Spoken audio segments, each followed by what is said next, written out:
बजेटमध्ये अजून कोणकोणत्या घोषणा करण्यात आल्या पाहूया त्या संदर्भातल्या टॉप 9 घडामोडी।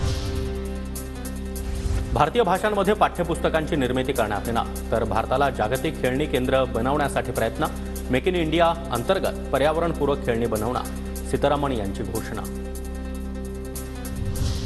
देशातील 100 जिल्ह्यांसाठी धनधान्य कृषी योजना, 1.7 कोटी शेतकऱ्यांना योजनेचा फायदा होणार, तर नाफेड NCCF कडून डाळींची खरेदी केली जाणार, अर्थसंकल्पातून घोषणा।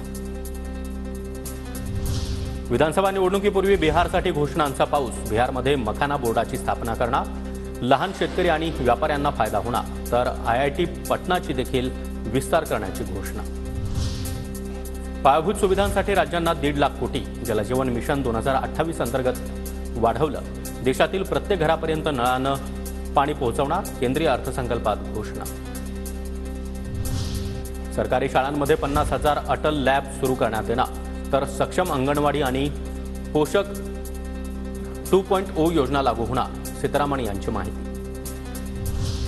प्रत्येक जिल्हा रुग्णालयामध्ये कॅन्सर सेंटर उघडलं जाणार, तसंच जिल्हा रुग्णालयामध्ये डे केअर सेंटर देखील सुरू केलं जाणार।